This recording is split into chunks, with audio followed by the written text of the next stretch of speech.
Just missing Jeff. I'm just trying to get agendas. Okay, all right. So welcome to all of you. We're going to start in about a minute's time once we have the agenda. Great, thank you. There we go. Pineapples and ribs don't work, huh?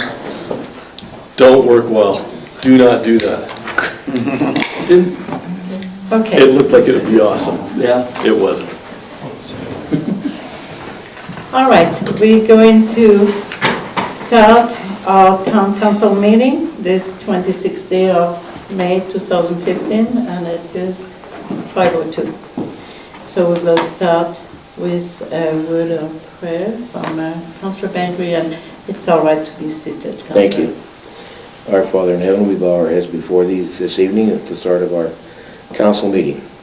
We ask that thy Spirit will lead and guide and direct us in the affairs of this community, that we will have a safe and happy and enjoyable community for our citizens. Lead us and direct us this night, we ask these blessings in the name of thy Son, Jesus Christ. Amen. Amen. Thank you, Councillor. And welcome to our media, Channel 32, Corey McCarthy, and to Kim Peavoy for Temple Star. And welcome to all of you in the gallery. We appreciate you coming and addressing council. We will, before we have our delegations presentation, we will have to have adoption of the agenda. There is an addition to that agenda regarding Texas 4000. So we could put it under 7C. Okay. And what is it again, Mayor? It's called Texas 4000. It's a group of cyclists that are coming through our town. June, not so sure when. June, Jeff, do you have? 26th. Is that the 6th? July 6th. July the 6th, yeah. July 6th? Is that a different group? It's a different group, it's another group, and Jeff will address what's going to happen. This isn't your group? I mean, Councilor Barfuss? No, it's a different group. Okay. Under questions, I might just... So with this addition, we need Mayor, an adoption? just, Yes. do I need to have this added on as a separate item on the agenda? No, or just a because it's report? part Okay. of the report. All right, great. We'll make a motion to accept the minutes as changed. Okay? You're adopting the agenda. That's on the agenda, I'm sorry. Yeah. Okay. As amended. Yes. Okay, all in favor? Thank you. All right, so now we have a delegation. We have, is Brad there? Oh, there you There go. Boy, you're just in time. Brad, Yes. but please come towards the podium to just come on time. This is Brad Beezer from Wildwood Insurance, and he will talk specifically to liability to homeowners and renters or town regarding basketball hoops left on sidewalks or on the street. Okay. And we have also a peace officer that is here, Mr. Stewart, that we would like to recognize. Okay. What I did is I double checked with 2 or 3 of our insurers concerning this, because some of our homeowners had the question, and I also talked to Officer Stewart concerning that as well. And what was determined is that there's a liability issue for the town, particularly where anything that is on their property, if, say, for example, a basketball rim is on the street or a hockey net's on the street and the kids are playing hockey or basketball on the street, and something occurs where they are hit by a pedestrian or by a driver or that type of thing, the town, because it occurs on town property, then it could be named as a liability or responsibility. It'd be a liability issue for the town. Therefore, their insurance would be obviously have to be notified. The homeowners' policies themselves will step in, but it is only if, for example, the basketball hoop was sitting on the property of the homeowner, then that liability then reverts to the owner of that property. So that's really where the division is who owns the property of where that occurs. Both will be named, but it becomes obviously a liability issue. And I think that's really what you're probably looking at, as far as how you deal with that, is how do you avoid liability issues, because it does nothing but raise taxpayers' money for the taxpayers because of the premiums go up, because of liability claims, correct? So other than that, it's really, it's not a specific straight answer. You're not going to get a straight answer because every company will say, well, give me the circumstances first before I admit anything. Because I just generally would ask them and they said, well, we're not going to give you an answer because we're not going to say that it would be liable until we know the circumstances of what occurs. All right, so if I understand what you're telling me, Brad, is that if the hoop is on a personal residential lot, Correct? then the insurance will kick in for that particular homeowner under his own insurance. Correct. Say a biker was riding their bike and the wind blows the basketball hoop over, because it's these portable ones that create a lot of the problems. So the wind blows the basketball hoop and breaks somebody's kid's bike and, say, their leg. And so then the parents sue the owner of the basketball hoop, but it's then going to fall to where was the basketball hoop sitting at the time, and did it have permission to be there? If it's on personal property, then it's going to be okay, because then the liability under a homeowner's will then step in on behalf of the homeowners and say, yes, this is ours, but no, we're not going to pay for the bike and the leg because the wind was blowing 100 kilometers and it was not, there was no negligence. Right. Okay? So liability is only paid out when it's negligence. If the basketball hoop is on town property and they're playing across the street basketball and they happen to get hit by a vehicle because this kid stole the ball, got a breakaway but didn't look before he crossed over the center line to go score and gets hit, well, then they're gonna say, okay, where's the negligence? And obviously the town's going to say, well, we have bylaws that says you can't do this, so we're not negligent. Well, that's maybe true, but it depends on what the judge ends up saying who is negligent. So you still have a battle. You still have a claim, and your lawyers and your insurance company will appoint lawyers to deal with that claim in determining who's negligent. And 7 years later, they'll figure it out. Okay, so help me understand that story of negligence. We have a hoop on a street. We have a bylaw right now that does not allow for such. We don't have that person enforcing the bylaw as a homeowner, so that children have the hoop on the street because parents feel it's okay. Okay? There is an issue, and so the person that is hurt could then, even that could be the child of that very homeowner who has put that hoop right there on the street, could then turn around and come to the town and say, you should have forced us to get it out of there?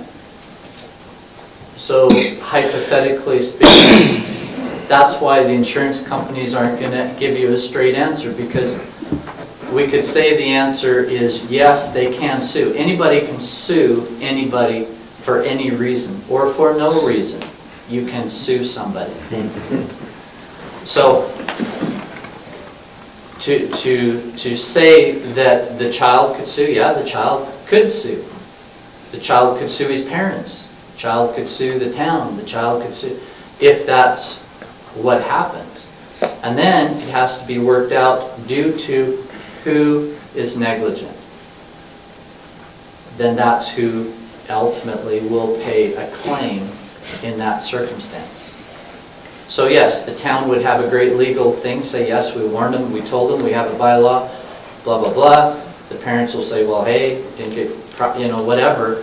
It depends on the circumstance of the claim, the accident, and everything. There's so many things, we can't just say this would be an answer to your question on negligence, because it's too complicated. All right, I get it. I get it. It doesn't totally answer all, but as you say, the only time it's answered is in the courts. That's real, and Which it is costs money, unfortunate. and that's why insurance ends up going up. I mean, we always hope for the best, but if we don't prepare for the worst, it always is a risk. So, anyway. Thank you. Councillor questions? Bengry, you wanted to ask a question? Brad, it's not a situation that we want to penalize anybody for leaving toys out on the street, basketball hoop included, or hockey nets, because my kids grew up with a hockey net. It's a matter of this liability issue, and we don't want to see kids hurt. And I think our bylaw officer is in that frame of mind, that he does not want to be called to an accident involving some child. And so my question is, and it goes to administration, to Jeff, we maintain the boulevards, but the town owns the boulevards, right? By we, you mean the resident? Yes. Right, correct. So they couldn't even park the basketball hoop on the boulevard, it'd have to be inside their yard. Letter of the law would say that's correct, wouldn't it, Lloyd? Yeah. Okay. I don't know that we want to drill down on it, Yeah. but See- letter of the law would say. See, that's one of the major things that are occurring as far as accidents, and of course, there's laws stated, or in the land right now to solve that, is distracted driving. People are texting and driving, and they're not watching if a kid runs across the street as they may have used to have been. And we're seeing an increase in those type of claims in our industry. But there again, it goes back to, can you prove that they were texting when they ran over Johnny? And so it goes back to the negligence issue, where it becomes very, very nasty. Okay, Yeah. Councillor Creed, you want to ask a Yes, question? Brad. I'm just wondering, are disclaimers effective at all in legal defense? I mean, That's if a the town legal is to say question. we're not responsible for people on their boulevards or whatever. I've heard both ways, but what's your take on that as far as? Just my personal opinion. As disclaimers, as far as putting something in either in your bylaw or some statement that says that where the town has no liability if somebody puts their basketball hoop out on the sidewalk. Well, that is a legal question, depending on the circumstance, but in my industry, Disclaimers. when I try and, say, issue a policy where, say, for example, a trail rider who wants to operate a trail riding business where they put dudes on horses and take them for a ride, they sign a disclaimer. My insurance companies will say it doesn't matter if they sign a disclaimer. All I have to do is say they don't know what they signed in it. So but there again, would it strengthen a defense on an accident occurring? Yeah, legally it would, but Work or not. it's really a legal issue, but most disclaimers are not written strong enough to really being closer. They're really, I just know in my industry that Disclaimers. that's why I can't write trail riders. There's only one company in all of Alberta that will do that, and you have to belong to the association, Outfitters Association, to even get a policy. So, and it's because disclaimers, you're getting on a brown. Okay, does anybody else want to ask a question? Councillor Bengry would like to ask another one. Anybody else? No. Councillor okay, Councillor Barnes. Historically, have we ever had a claim in our community for somebody getting hit? That's been playing Sure, hockey in the I can't street or answer basketball? obviously for the other offices. Pardon me? I can't answer for the other offices. Mm-hmm.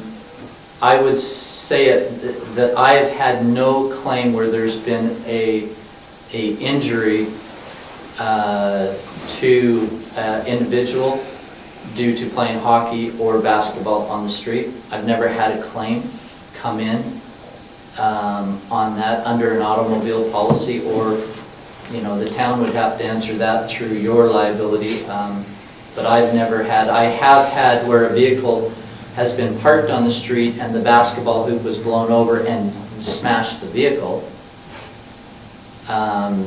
But there again, it goes back to negligence. The wind was the negligence, so wind coverage on the car covered the basketball hoop damage. There was no negligence as per the homeowner for not tying down his basketball hoop. Councillor Bengry, if you want to. When this item first come up, I know that I brought up the idea of putting a cement pad in each one of our tot lots, so that the kids could have a cement pad where they could put their basketball hoop in, or the town even put a basketball hoop in, or they could play hockey inside a fenced tot lot. I know I would be devastated if I hit a kid with my car out playing on the street, you know, and at my age, that's a possibility. But I wouldn't be going through a tot lot fence and hitting a kid there. The only Well, I have a problem, way better idea. Take his license away from him. No, I have a way better idea. What we need is a community rec center. that's a great idea, Brad, but I just spent, what, $15 million maybe on that statement? It's really easy from somebody from the county to say that, you know? Yeah, and I'm from the county, so. the thing of it is we discussed this earlier, the mayor and myself and Jeff, is the training of the parents to let their kids out of their sight to play in a tot lot. You know, nowadays it's getting to be a little bit more protective of your children, of what's happening in the world. But we've got a tot lot on the East Hill. We've got tot lots all over town. And I don't know, I still think it's a viable situation. Just a comment. You know, we all grew up playing hockey on the street, playing basketball on the street, every one of us. None of us got hurt. I don't know of anybody that's ever gotten hurt. But we live in such a what-if scenario world that everybody is throwing all this, well, what if this happened? What if that happened? So everybody's so ultra-protective of a possibility that it's brought us to this situation, right? And if our laws are at that point, they've really tied our hands. We have a bylaw that follows the rule of law now. We have to, and we have insurance that, you know, liability insurance that is there too. But it's to that point where the parents have really got to decide whether they're going to follow the rule of law that we have now, or they're going to break that rule and take the chance. You know, I mean, I've told Lloyd, I'd love to see kids out in the street playing hockey. I have no problem with that. But the insurance and the law says otherwise, right? If it happens. Well, I mean, I can go back to when I started insurance in 1982. There's been many changes throughout the time, and the problem is the losses of the few have really affected the many. Yeah. Where the principle of insurance when I first went into it is that the losses of the few should be paid or assisted by the many. And of course, that's how insurance started in England, is that fishermen would go out fishing and they'd come home and 2 boats hadn't come in yet, and then they got wiped out in a storm, and so then their families were devastated, and so the other fishermen would chip in. So the losses of the few were spread amongst the many, but those few now in our world of money and so on, it really is, it's not good. I mean, we can't even go to the post office anymore and pick up our package without giving our ID when, you know, it's our relative who knows us across the counter. So we have unfortunately come into a situation where things like divorce, like at the motor vehicles even, we can't do changes on a license plate because the husband says, just put it in my name, my wife doesn't want to own this vehicle. Well, we can't do that anymore because what if they're in a divorce and we don't know that? So the problem is the laws have done things. Liability is a major issue with insurers, and hence they strap you as a town, restricting what you can do and what you can't do and what they're prepared to back you up and cover you. Yeah. And so as a town, as councillors, I'd hate for the town to be sued for $2 million and the liability then be denied because the town said, oh no, it's okay to do this, and that's what you're worried about, right? Yeah, absolutely. But I can't, unless it's in court in a circumstance, I can't say that you would lose, and I can't say the parents wouldn't win, and that's what the insurance companies are scared of, because until the details are all on the table, and until the judge puts the hammer down, you don't know if you're negligent or not. Yeah. But the cost of getting that point is humongous. Yeah. So it's really the liability issue, I think, is unfortunately stopping, you know, what used to be normal. Yeah. And I can't even see, you talk about liability, I can't even see some other issues. We are trying to make our town senior friendly with our sidewalks and creating ramps at the end of the sidewalks. If you have a hoop in the middle of the sidewalk, now what do they do? What's a senior friendly access with to them? Nothing. Yeah. So we're trying to please all and we can't do it. No, and that is, Well, I just think we're forced into a situation where the laws are the way they are. We didn't make them. We have to make bylaws that follows the law. And we're put in that situation, and Jeff has brought up the letter of the law.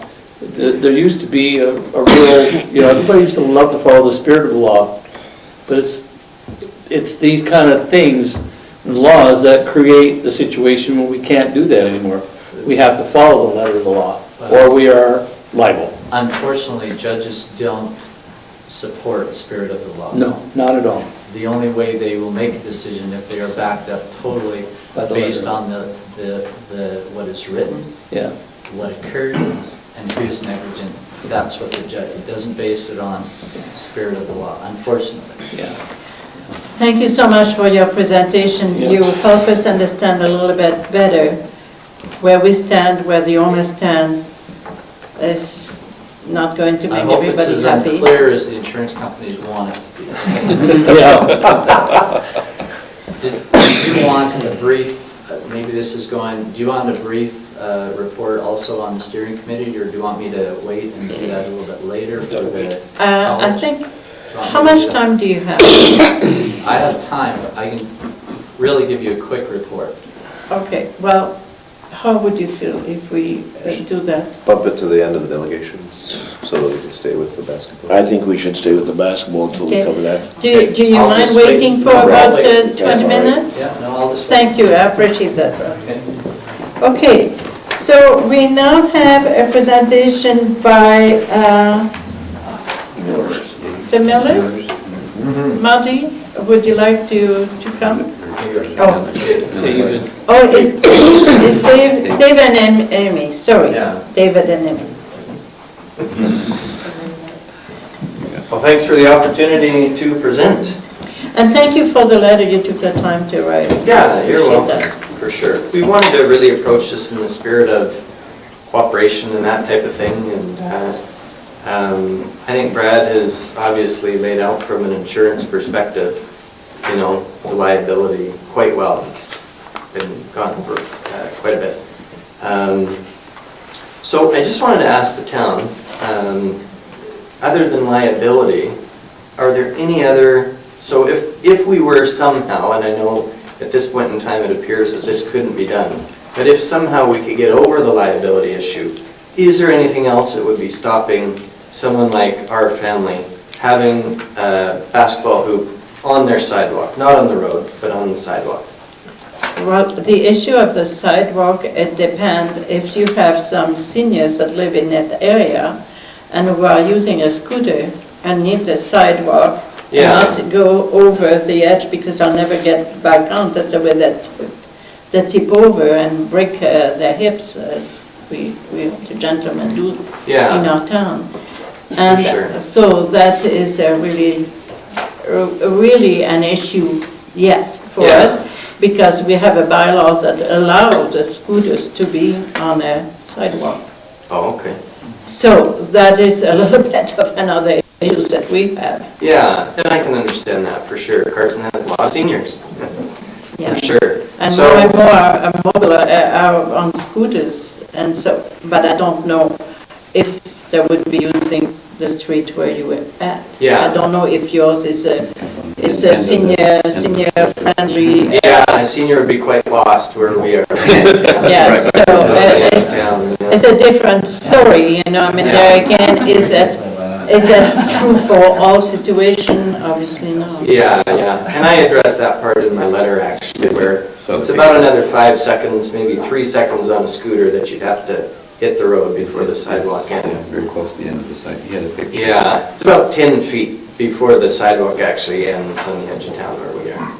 Okay, are there any other issues other than that then? Those Yeah, I just, what comes to mind for me is this issue of fairness, you know. Unfortunately, we have families we recognize that are very responsible with this. The kids are cautious, the parents are responsible. Unfortunately, that's not the case, you know, all throughout town. And so we have, you know, those trouble areas. We keep getting reports. You know, you as a town need to stop it from happening here. I am almost hitting a kid every time I drive by. So now we have this problem family that isn't cautious, doesn't care, and you know, enforce the law for them, but not for this responsible family. Now we have this fairness and equity problem. Yeah. They're like, well, you never get on their case. Well, they're responsible. You know, like common sense, unfortunately, is no longer really available. To, you know, in these cases. So there's an issue of fairness, and we recognize, we talk about this with the dog bylaw, with all kinds of things. Those that are being irresponsible are hurting those that are responsible. And that's unfortunate, and it's the reality. Dave, I don't think there's any way that anybody can skirt the issue of liability. That is the key number one thing that this council is concerned with. Safety first. You know, safety, liability as concerns safety. So I don't know, when you make that statement, if there's anything else other than liability, to me, no, liability issue and safety is the issue. Yeah, okay. And the reason that I asked that question is because, as the son of a lawyer, I guess, if we could overcome that, then I'm envisioning, okay, can we now have our basketball hoop stay on the sidewalk where it is? Because I think we can overcome it. From an insurance perspective, I've taken quite a few notes here. And basically what Brad has said is an insurance company really won't give you a for sure, because it kind of is all situational. It really depends. From a fairness perspective and responsible homeowner perspective, I think that us and our 7 kids would probably fall under the irresponsible category, because our kids are always out there, and so are the other, you know, we counted up 20 plus kids in our neighborhood, and as much as you try and tell your 2-year-old and your 5-year-old and whatever to get off the road, sometimes they don't always do that. Yeah, and 17-year-olds too, whatever age it might be. How old are you, Dave? I am 42. Get off the Yeah, road. I gotta get up. But they're not inside playing games and watching TV. They're outside in the fresh air. Yeah, and Which that's is a why good we're here thing. today, right? To just say, you know what, let's try and if you had a chance to go through the letter, the whole reason that this, basketball hoop thing is maybe even cropped up is somebody had said to us, hey, it's a great use of energy and time and get them out on a basketball hoop. So anyways, but the liability part, I totally understand. And as I put in my letter, we're more concerned about our kids getting hurt or dying than you are concerned about liability. Even though I know you're really, really, really concerned about liability, we're even more concerned that our kids can get hit and hurt. That's actually the reason that we spoke to the town, and we've spoken to the RCMP, about seeing if we can slow down people through that area. Because we are on the edge of town, people tend to say, great, I'm out of town. And even though the speed limit's still 50, just the other day, Amy saw someone go by at about 50 miles an hour. And it's a little scary when you know that these little 2-year-old kids or older kids may be chasing a ball or chasing whatever, or see a butterfly on the other side of the road. And, and they get hit. That really is a concern. We've actually thought of, can we stay in this location for that reason? Maybe we need to be in a cul-de-sac where people hopefully slow down a little further. So I'm assuming the town's concerned about liability that way too. Yeah, we're definitely really, really, really concerned. But I feel that we can overcome the liability issue. And I'm not sure that this issue, and maybe you can correct me if I'm wrong, has come forward to this point to having us stand here because of liability. My understanding is it's because of complaints. Yeah, it's not because the town all of a sudden said, oh, we're concerned, because like Brad said, since 82 or 84 or whatever it's been, the town's never been sued by a parent for hockey nets, and all of us grew up in them, and I don't ever recall anybody ever suing anybody for it, or actually getting hurt. What I do know is it does slow people down, which is really nice. I think it actually decreases the liability.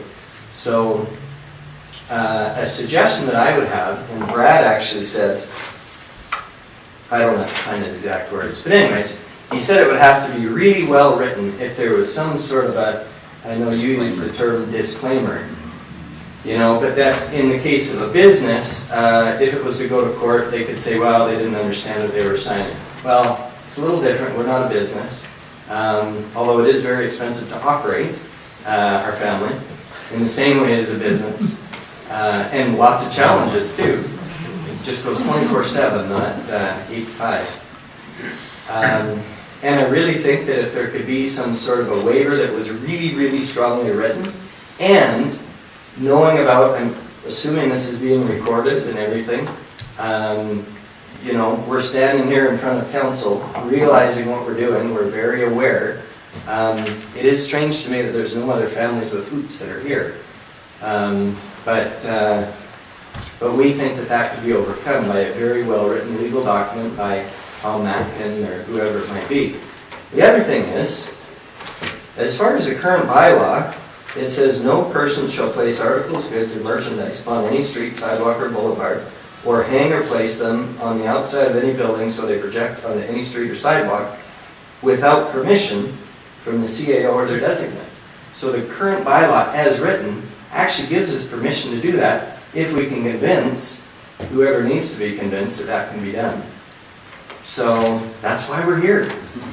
Well, I'm going to tell you, I addressed that the same issue with the CEO inside there. And I realized that when we moved, and we had a big truck come, it was hanging. In portion, it was a sea can, huge sea can, in portion on a sidewalk and on a street. Therefore, really, had I known the law, I should have had his permission or somebody's permission. Yeah. But this is to cover those type of issues, Yeah, for right? sure. So this is right, exactly. Councillor Bengry. Dave, I don't drive a big truck. We have a trucker here that drives a big truck, a semi. We have one in our gallery right now. Oh, okay. Now, to stop that big truck, even going slow, to stop that truck without hitting a kid if it darts in front of him is going to be a major problem. It's going to be a train wreck. Absolutely. Now, you have school buses that also come down that road. Mm-hmm. School buses, the same way. To slam on the brakes of the school bus and reaction time, with a kid darting out on that street, that's a serious situation. Mm-hmm. And I don't know. I know you're concerned about your children, but we are concerned about your children also. We want you to know that. Our Mhm. bylaw officer is concerned about your children. Mhm. I don't know how we can maintain that basketball hoop in the present area. Mm-hmm. Can I ask you something? Mm-hmm. Have you ever thought of the back of your house? Do you have space in the back where Not you could put really, a no. pad? Because that would be a lovely way to kind of, I know some people in town have done that. Yeah. Cemented a pad and put on gravel, cemented it, and had a quarter size. Yeah, yeah. And to allow them that, it's about $1,000 for about, what, a 13 by 30 Mm-hmm. kind of thing. It's about this type of expense. Yeah. But if that would solve the situation and give you all the freedom you need there, Mm-hmm. then that is possibly another solution. We're also looking at trying to do it in different neighborhoods and try to see if we can do Mm-hmm. that to alleviate that issue that Mm. people want their children to be able to play, and I totally agree. They Mm-hmm. should be able to play and have that opportunity to exercise Yeah. outside in the fresh air. It wouldn't really work that well in the back. I think it, and I hear what you're saying as well, that, you know, if a semi was trying to slow down or whatever. I know you're aware of where we live, and as far as how far we can see either way, it's a long, long way. So that semi, when he's driving, coming either way, for hundreds and hundreds of yards. And we have Frank Bevins that's just across the street. Yeah, he parks actually his big drives trucks his there. His dog semi's there truck. all the time. He's very aware of kids. Semi trucks frequent that all the time. Yeah. Yeah. The law, once we make the law, it has to be good for any situation, right? We cannot dictate a law to be good for one. It has to be good for all. So the way it's written, or rewritten, has to be equitable for and satisfy the safety and liability issue and the freedom. There are many different Yeah, type of yeah, I heard you saying. elements. Yeah. So, And is that an easy solution right now? No. No, I guess I'm, I wish I had the magic bullet yeah. that said, you will never be liable for whatever happens in your town. Hmm. But I know that's a fallacy. I wanna be careful in how I mention this, but I really feel that liability is not the way that this issue has come to the forefront and that we're standing here. It's more complaints.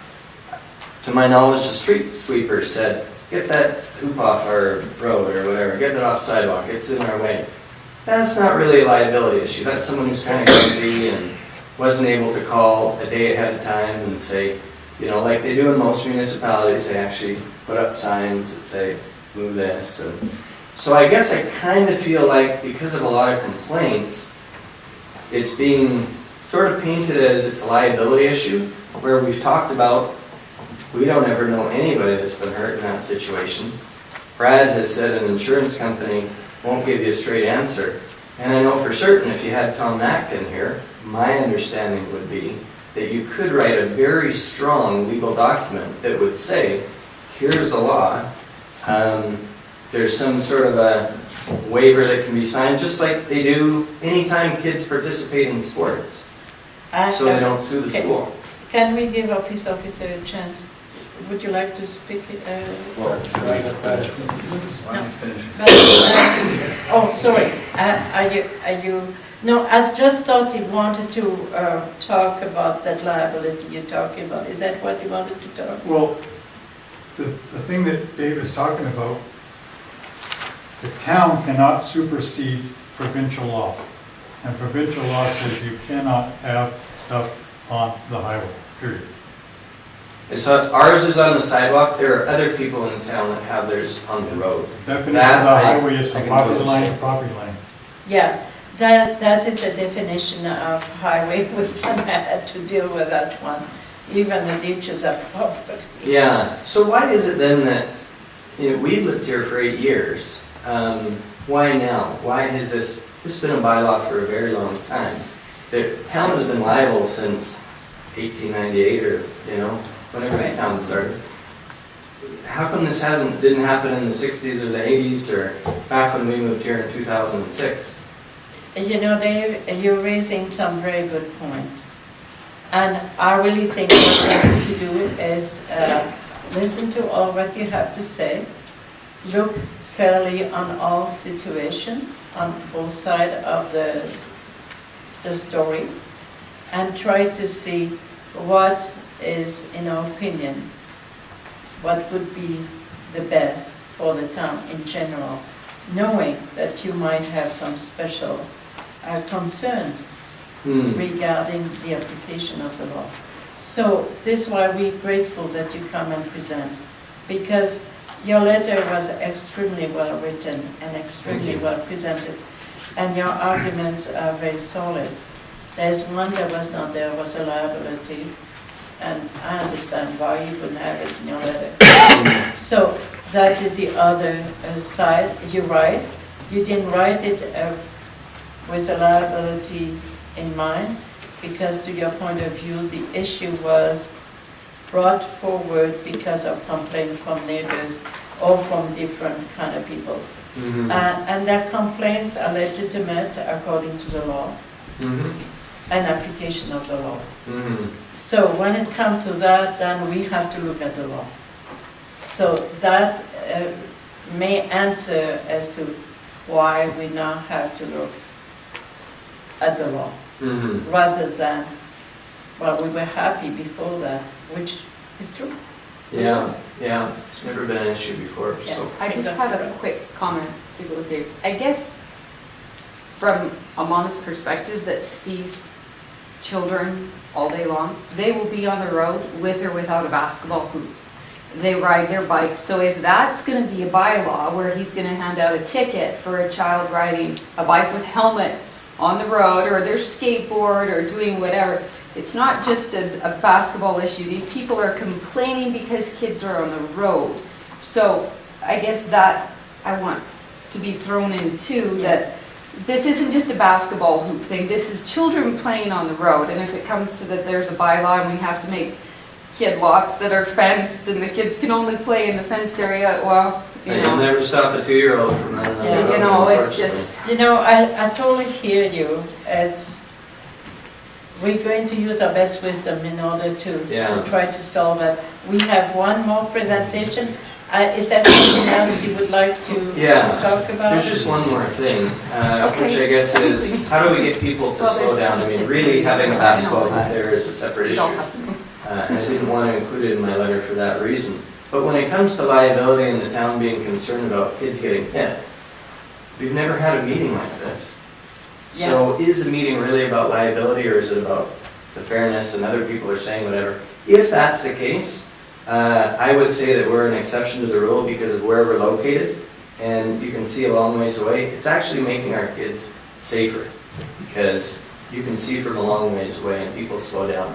And when people are not out there, when there's no kids out there on the sidewalk or whatever, we have people regularly driving by at 50 and 60 miles an hour, and it's a little scary. Okay. Let me comment on that. Okay, and there is office officer who wants to say something. I just want to make a comment You on want to that. say something? And I understand exactly what you're saying, because I drive up there a lot in my business, and I'm up there, and I see people go flying there too. I used to live up there. I own a house up there still, and I see people just flying by there. And I want to direct my question to Lloyd, because I had not seen the speed signs up there that we have in other areas of town. Do you put them up there once in a while? on that the- street the- there? the speed- the Portable speed speed there. guides? A portable speed sign, no, That might be I a. have had it on Second Street East, and I have had it on Third Avenue at the hill where it's 30 kilometers. Yeah, Yeah. might be a good idea, maybe once in a while put it up there, that might help up there, because I know that's a problem area, because my grandkids used to come up and they're at that area too. Yeah, And we- it was kind of scary, you Okay, know, Yeah. but let's try to so that keep, might be one way to help it. let's try to stay with the hoop here. Dave, between your lot and Ernie Watts, there's an alley. Mhm. Could they play in that alley? If we put cement in it, yeah, they could. I mean, or if it was, even if it was leveled off, yeah, they could. If it was leveled off, they Quite a could. wide alley up there. Yeah. And you're right on the end, you know, going around the corner. Mm-hmm, See, I've been up that alley several times. yeah. Those are possibility. What we need to look at is possibilities. Yeah, for sure. Okay, and thank you so much for your presentation, appreciate that. Thank Lloyd, you. you wanted to add a comment? No, you might as well go with the other delegation Okay. first, and I'll- Marty, do you want to Yeah, I just comment? have a couple comments. Please, That's okay. come on here. Sure. Okay, one comment is there a provincial law that you know of that allows scooters on sidewalks? I'm just That will wondering. be It for the depends on what you're officer. referring to as a scooter. Well, you said that, I mean, the mayor said that there is a bylaw in Cardston that states that seniors can ride their scooters on the sidewalk. It seems to me Okay. that's what I understand. Okay, if but that's what maybe he's I'm- asking, yes. Mobility devices are supposed to be on the sidewalk, not on the street, under the Traffic Safety Act. Okay, so Okay, I and was that's what I was correct. just wondering when you said that you can't supersede the law, right? That- Yeah, Okay. Second comment, I can't see this whole thing being from complaints, because as far as I know, the cul-de-sac that I live in, that I have 20 kids constantly using my basketball hoop. Like, my kids actually hardly ever use my hoop anymore. It's all the community kids in my cul-de-sac. The kids come from outside of my cul-de-sac to play on my basketball hoop. And it's all the time. My basketball hoop is full of gravel.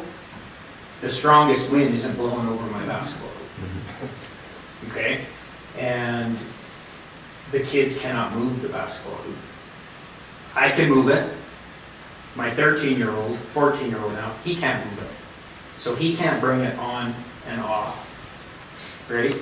And so therefore, that's the reason that it's there, is because the kids use it all the time.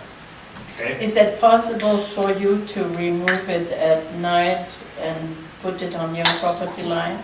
If you can move it yourself? Oh, definitely, but then my question is, what my next one was, by the sounds of it, it's not a matter of leaving, it's a matter of having, is what I'm getting out of this. Having a basketball hoop on the street where a kid could get hurt. Having a hockey net on the street where a kid gets hit by a car. This is what I'm getting out of it. It's not, like I say, it's not leaving it there. I'm getting, you guys are saying we can't have it there. Well, we're not really saying yes or no. We're looking at the bylaw we have right now. And bylaws are a document that is at the time it's written. Yeah. Bylaws are reviewed. But in order to review it, we need to understand all the issues Yeah. and to try to see if we can make them better.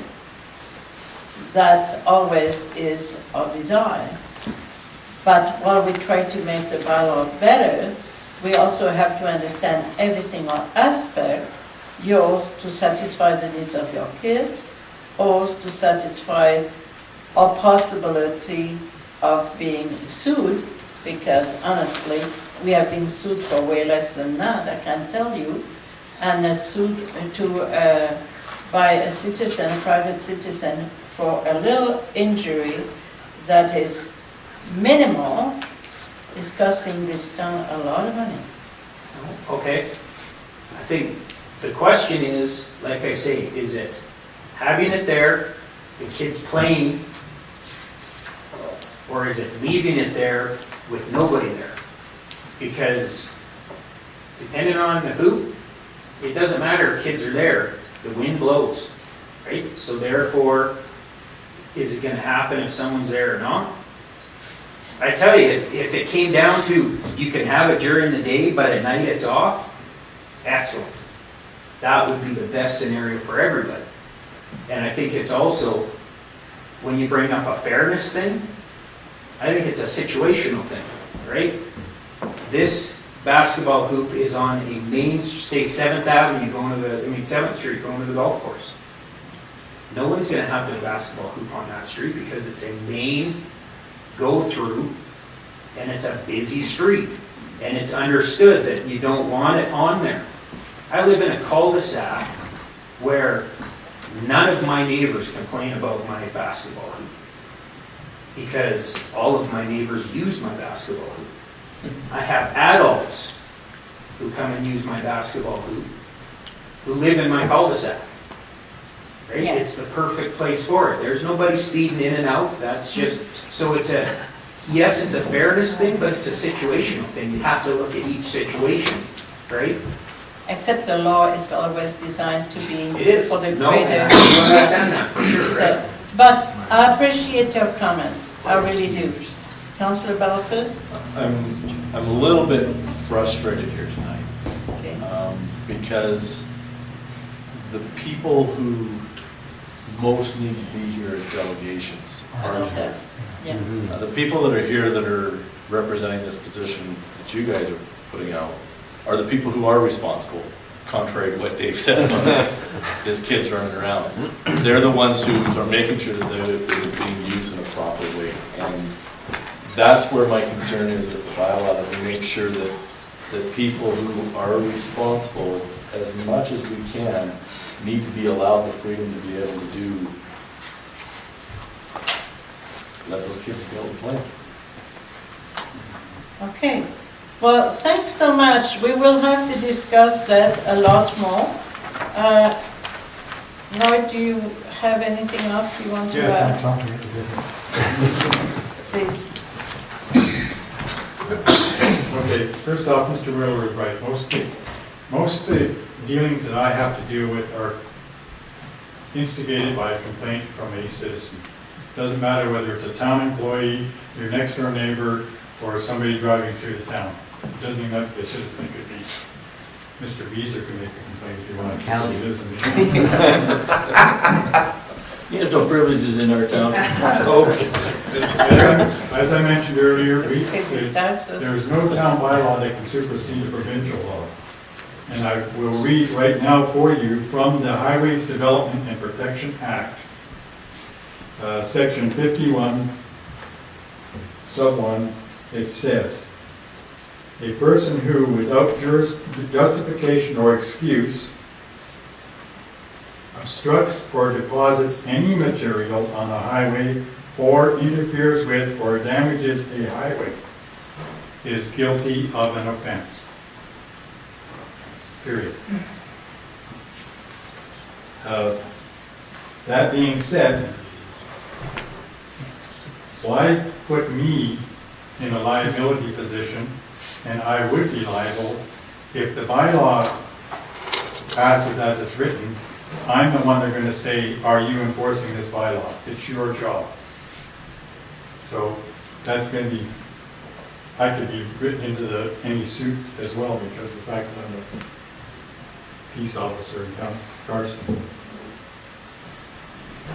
Provincial law states that personal mobility devices must be on the sidewalk. There are people in town that have actually been approached by myself of young children on little pocket bikes, mini scooters, electric bikes, whatever you want to call them, riding them on the sidewalk. Those are not supposed to be on the sidewalk. It's a fallacy of the people that make and sell these things to people without giving them that information. You cannot ride those on any public property legally. I've gone through this with the RCMP, and I'm the one who actually looked up the the law about mobility devices, and I've had to tell 2 or 3 of them, other police officers in town, and show it to them. To show them, because they told me I shouldn't be telling people not to ride their mobility devices on the road, yet we saw here just a couple months ago where somebody was riding on the road and ended up breaking his hip and going to the hospital. Also, We just said stay off the road, now they need to stay off the sidewalk, Pete? Is what I, no, right, The no, motor- I'm just saying, liability, don't No. play on the road. a mobility device is for somebody who's handicapped. No, but I'm just saying, when it comes to the kids and their scooters, right? We just went through a whole thing about liability, being on the road, someone gets hit, something happens, right? Well, that's everywhere. That's life, right? Like, that's just, you go to Lethbridge, you go to, it's not just a Cardston thing, this is something everywhere, right? And it's been that way, like was brought up by Dave, back in the 60s, 70s, 80s, 90s. Like, how long have we had a bylaw officer in Cardston? Right? Okay, And can now- we give him a chance to carry on, if Okay. you don't mind? Thank you. Sort of. As Mr. Miller was mentioning waivers and stuff, waivers can't supersede any provincial law either. Any waiver that you write for any individual in Cardston, if it goes against any provincial law, you've lost your case, I'll guarantee it. So that said, what you read though said on the street, so you're considering the sidewalk the street? Okay, let me reiterate again. This is from the Highway Development and Protection Act. It says, "A person who, without justification or excuse, obstructs or deposits any material on a highway or interferes with or damages a highway is guilty of an offense." Under the Traffic Safety Act, a highway is considered from property line to property line. Okay, There's a all lot of right, findings now. thank you so much. You know what, it's not really a public hearing today, so what we're going to take all that information. Any more, Lloyd, that you would like to share with us? I don't think so, but Okay. Mr. Levitt and I can have a sidebar later about the scooters and stuff. But Yeah, It's a matter of whether or not the thing is motorized or not. right, maybe you want to have a little bit more of explanation there. Thank you. It's a little bit of a divisive issue. We need to really look at all the aspects. We need to look at the law. We need to look at the way the law is written. And we need to also look at the situations and see if there is any way where we can, by creating paths somewhere here or there, or by finding new ideas, to allow the children to be able to enjoy life too. Okay? I totally understand yourself as parents. You want your children to enjoy life. We want them to enjoy it, be safe, and never have to worry about me going to bed and wondering if a kid is going to be hit, which may happen anyways, right? We know Called that. street hockey for a reason. Yeah. Street basketball, right? Right. I mean, that's. Councillor Peavoy, you want to say something? Just going to answer the question, what's happening in other towns, because obviously Cardston is not the only town that deals with this. I'm just reading from the city of Calgary street use bylaws. It says basketball nets, skateboard ramps, and hockey nets are never permitted on city streets, even temporarily. Skateboards and inline skates are permitted on sidewalks. Children under the age of 14 may ride bicycles on the sidewalk. Over the age of 14, they have to be on the street, never on the sidewalk. So those are just some examples of Calgary's street bylaws and permits. And again, they're trying to conform the best they can to the provincial guidelines while maintaining, fairness Right. in their And town. I think that is always something we do when we review a bylaw. We try to see what other jurisdictions are doing, and we also try to get legal advice as much as we can. Okay, so thank you so much for your presentation. I appreciate that. It's something that we take seriously when we review bylaws, so we will look at it. Thank you. Thank you. All right. I should add, as a disclaimer, that I used Mr. Levin's basketball team Okay.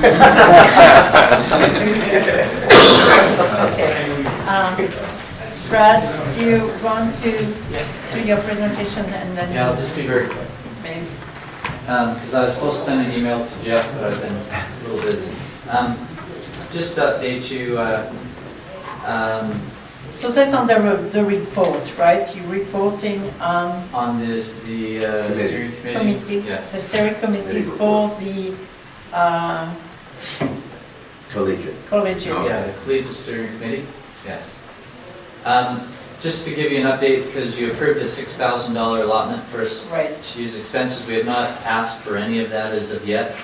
And actually, we are going to be having a meeting actually in the next couple of weeks. The direction that we have been going is to look at a innovative type of university in the area rather than from our findings, if we will say from everything that we've looked at, to go to a traditional type of brick and mortar university would break us, and it's not going to work. And so we've been looking at the Clay Christensen Henry Eyring, not be Henry Eyring, Junior, Henry Eyring. yeah, Henry Eyring. Anyway, their process was online, and McGrath actually is doing some agricultural stuff right now, if you're aware of what's going on there. And so we're going to be maybe tagging or looking at that scenario and seeing where that goes as well. So at this point, I don't see any need for the $6,000. I think you should take it off the table. Or if you want to leave it there for a little bit, that's fine. We are being very frugal in what we're going to use it for, so I think our history has shown that we're not going to use it for something stupid. But at this point, just to get Clay Christensen to come and give us to speak here would cost $100,000. So I've got a contact right now that they've given us where they look at working with communities in this innovative type of education. And we feel like that way is more affordable. Mr. Creed, of course, you know the Pathway program very well, and it's very effective in its use. This would be a similar type of add-on to actually, in fact, using Pathway in the system as well. So we can attack any type of education. We won't need accreditation. A whole bunch of pluses to this. The problem is we really honestly need someone who is full-time doing this, and we need to have $100,000 to $250,000 to pay somebody to get this going and do this. We feel like the direction we're going is correct, but without a president or someone hired to then set this in place to make the contracts with those that have the online things in place, we're really at a kind of at a standstill as far as where we go. And so that's something that we're looking at, is how can we get the funds to be able to afford to pay someone. That's really what our next meeting is going to be about, you guys. So. Can I ask you something? Are you looking for philanthropists? Is that what you're going? For what now? For a philanthropist, someone who is supporting education, or there are some people who are looking for tax write-off for that purpose? Sure, but until we have a program in place, An idea fairly well defined. and something that we can, so in other words, we need to have a game plan, or as a banker would say, you know, you need to come to us with a business plan. Yes, of course. If I don't have a business plan and say, these are the universities that have agreed to give us use of their online. For example, Right. you know, in Clay Christensen's book, he said that we don't even teach beginning accounting anymore. We use BYU, Utah's beginning online course, Yeah. And once they take that, then they can start this. Right. And so even the major brick and mortars that have the huge endowments are looking at this. This is where things are going. Yeah. But I think we need to find someone, maybe such as Google, or someone that will say, hey, we love this idea, but we need somebody who has full-time, has some credibility. I don't think Clay Christensen's going to be the guy that's going to come up and do that for us from what his people have said. But maybe this other avenue, so we're going to look at that. So at this point, I can honestly say we're not going to attack those funds. Okay. And that's why, because we don't want to spend them unwisely. Okay. As for the funds, if we don't use the funds, I'll revert it back to general revenues. So Okay. for us right now, they're in a reserve, you could call it that way. So the reserve is something that can be reverted to general funding. Okay. So thank you so much. Questions for Madam Mayor, I would suggest that we leave the $6,000 Yes. where it is. It's been approved through the budget. Yeah. The budget process has been, Yeah. has been approved, so let's leave it there, just in case we need something. Yeah, That's it's preserved for that purpose. If it's not used, we can always revert it. We're not going to use it unwisely, and at this No. point, everything that Mr. Bryant Stringham has done for us, he's done free gratis, and we haven't sent him off to Edmonton to talk to the education, because first of all, we ran into an election, and second of all, we don't believe that that's the direction that we're Yeah. actually going to be going. And so that's why, when we started moving that way after we got approved for the 6,000, we go, wait a minute, we don't need that at this point, because everything we can do is right here. Can I ask you just a question, possibly? You talked about McGrath and about the program, the new programs that are going to add on to the high school, for that matter. The high school is being really supported in their effort to add on to their offerings by the school board.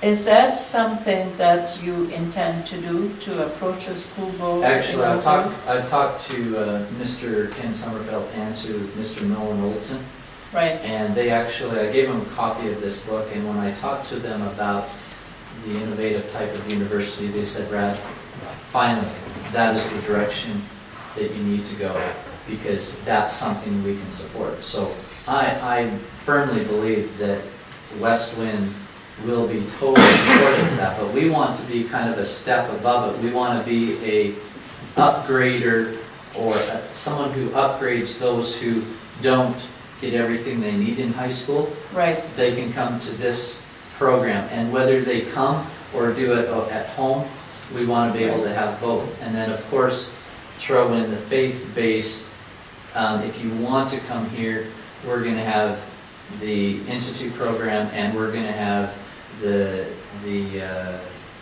young adult branch Right. in place. Right. And so that's really, we just really need more money Okay. than $6,000.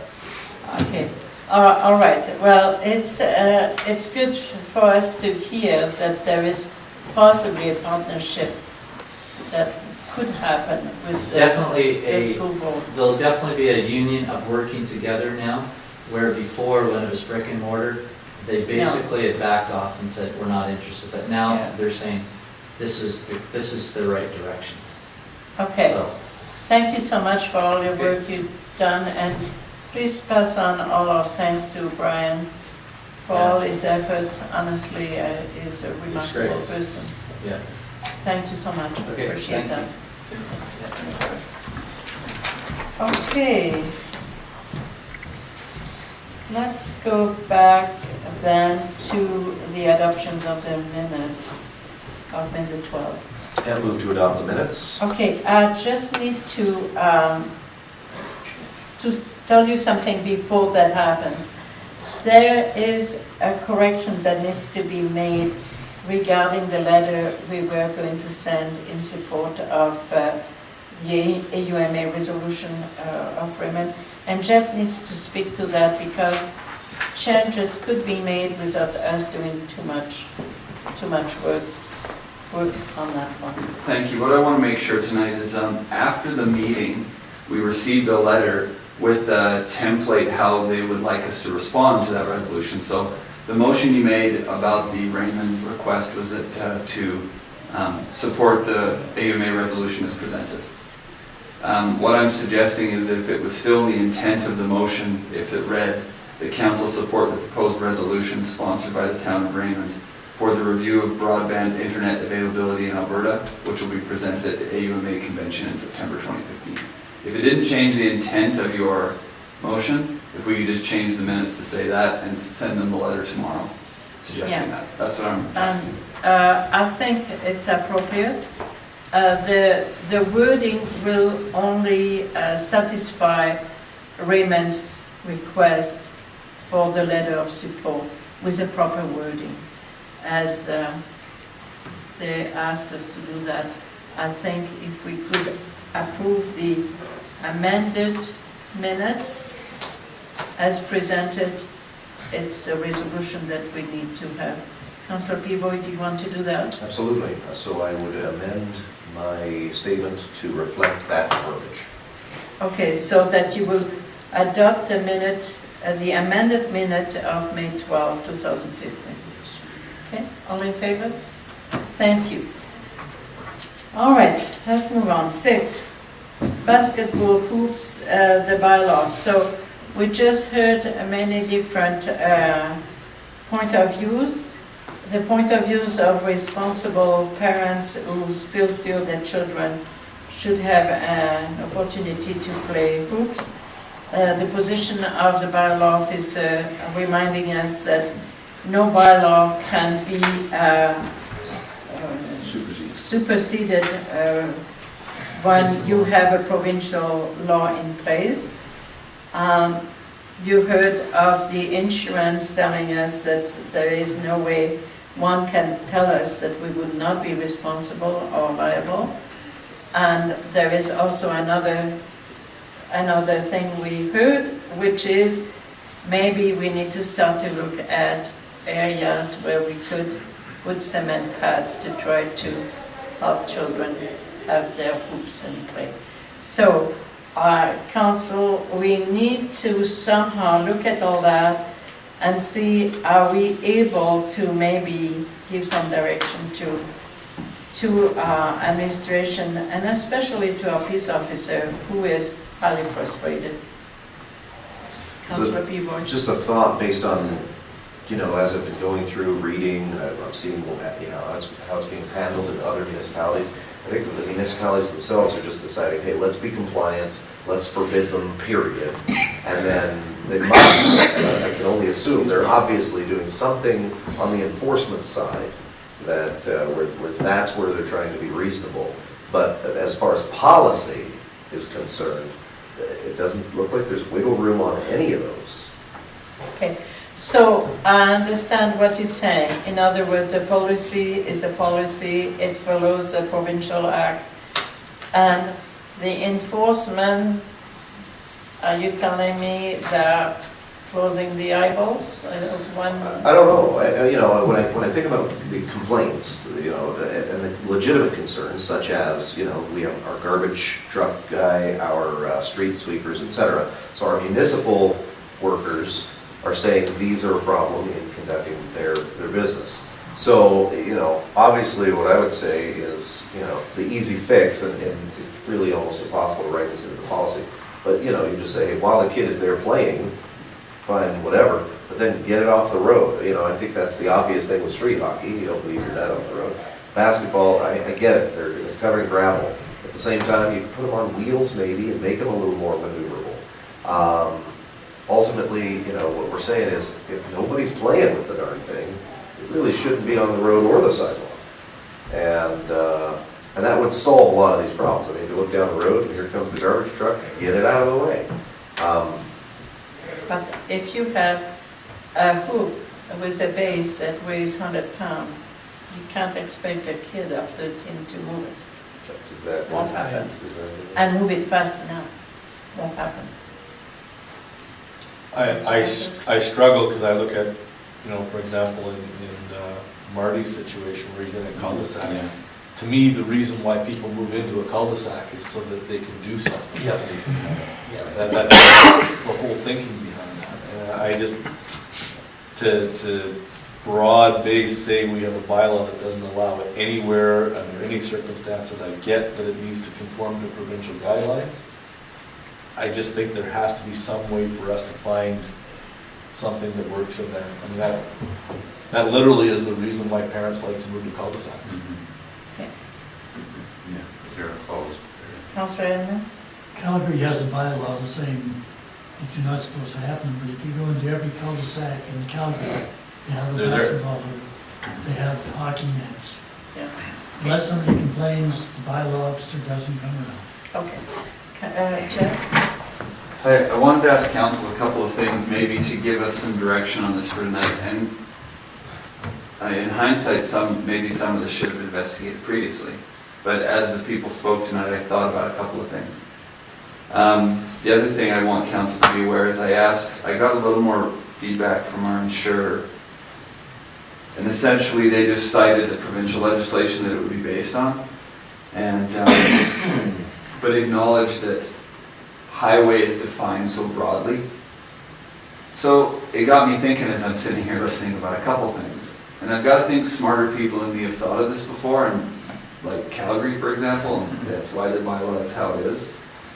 But I'm wondering about a couple things of spending some dollars to get some legal advice. Because like Brad said, a lot of these are legal questions, not as much insurance questions. So one, is there precedent in our province where things have happened with regards to hockey nets or basketball hoops, and the courts have upheld Right. the Is there a case? homeowner or the municipality? Mhm. I'm curious if there's anything to hang your hat on as far as precedent. Two is, could somehow the designation of our roads not be included in the definition of highways under the Highway Act? Yeah, that's what I was thinking. I'm curious. Yeah. Now, there's liability issues that go along with that, don't get me wrong, I'm not saying it would just magically absolve everyone of liability. If someone gets hurt on a road, whether it's classified as a highway or not, someone's getting sued. But I'm curious if the issue is compliance with the provincial legislation, if we could simply not be applicable. That sounds oversimplified, but I'm curious if it could happen.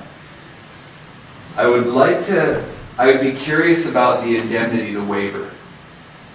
And I think Lloyd was correct in saying it's pretty hard to make someone sign a waiver that you know is in contravention of provincial legislation. I see that as problematic.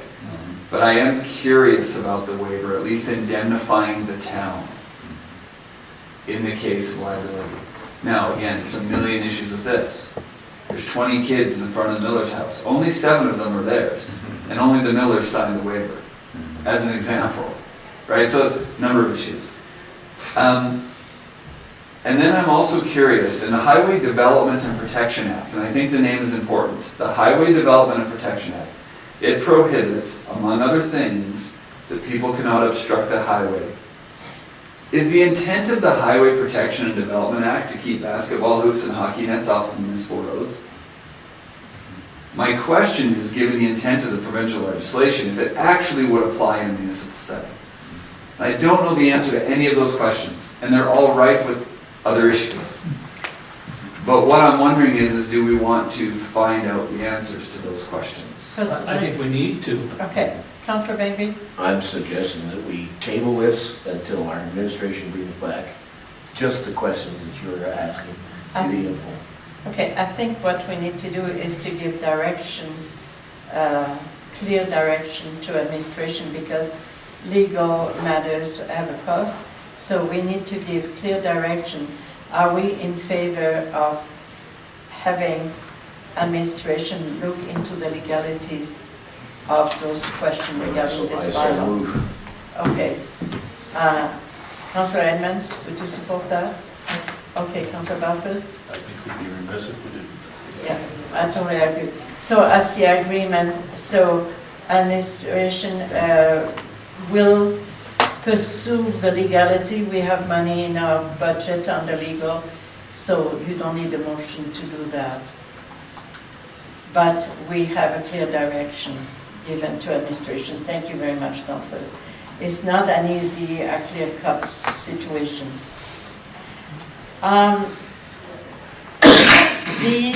The Rotary Club grant, I think, Jeff, you wanted to address that somewhat.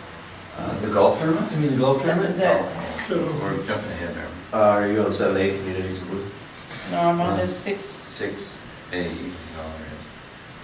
What do I have 6B, Rotary Club grant? You have an old agenda apparently. Actually, Mayor, It's not on my agenda. It's not my either. Okay, I'm if I so could, Mayor, I think when we were Yeah. reviewing, you were wondering about just giving an update because that item was to be tabled to this meeting. And you will see it correct. not on the agenda. Correct. Would you like to It's do a under quick background, update? isn't it? Would you No. like to do that? Yeah, that is maybe Yeah. a why. Thank you. Council may recall you asked that the matter of the Rotary Club grant support be tabled to this meeting, and you will note it's not on this agenda. And that is because I met with the Rotary Club, and they are meeting with the Lions Club for the first week of June meeting, and it will be on the June 9th agenda when they've had a chance to meet with the Lions Club. Okay, As so a this co- is what it was. Yeah, Cool. that's maybe co-sponsoring or some Right. naming concessions within Yeah. that. Yeah. Okay, thank you, thank you. 7, request for decisions. 7A? 7A, Community in Bloom request. So, Councillor, Yeah, Do you I want to I speak can to it? speak to that because on Thank the you. Communities in Bloom Committee, this just came through recommendation from business people and one of the Community in Bloom members regarding the parking lot behind the Royal Bank and the TD Bank, they're east of Main Street, that would be a place that could be used for travel trailers or RVs to park, and it would bring people to Main Street. And it wouldn't hurt the town at all just to have that upgraded a little bit. You know, if you've used that parking lot, it could use a little upgrading. So anyway, the recommendation came from Community in Bloom that was actually made as a motion that the town gravel this. And so it becomes just a matter of budget if we could afford to do that, to upgrade that area. First of all, do we own it? We do. yeah. We own the parking lot. There is some private land that we don't own back there. Yeah. Well, then is a parking lot that we own big enough to house a 16-foot unit pulling a 35-foot trailer?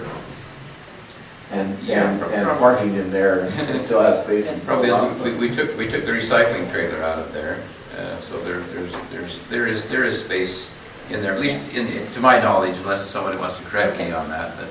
All right, Councillor Creed, thank you for bringing this motion. We're not forgetting your motion, but if Council could look at the the job costing sheet that you have inside there. Let me just speak to it before I take any question. This good job costing, all the costs that are there visible on paper are already absorbed within the budget. So those are not new costs. We have the gravel. It would take 2 days for three workers, something like that, Jeff, to kind of get that work. So that will come from the public works salaries, I would imagine, will be covered through that. So it would not require that. What it would require, though, as extra, from my point of view, is signage. You would have to have signage, and you would have to have approval on Main Street of the Ministry of Transport to be able to put Put the the sign signs there. up. Unless. Two might not. A sign, when we looked at it a little bit a year ago or so for another sign behind this building, it cost $250 for a sign to be put up. So we would maybe look at 3 signs, would be something like $750. That would have to be found somewhere. Okay, Councillor Bengry. Mayor, I pull a 32-foot trailer with a probably 16 or 17-foot Yukon.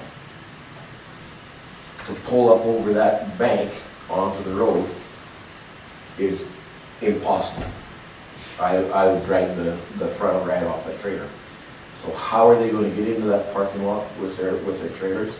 And how are they going to exit that parking lot? Okay, so you're telling me you need to have length restriction as to the length of the unit? Well, I don't even know if it's that, because I know it's quite a, I mean, It comes you're going off right the up road there. and you really have Uh-huh. it's a real hump there going over that. Even, I know my little van, it's not the easiest to come up over top of that. Say, would we come down the back alley, enter it by ATCO Gas?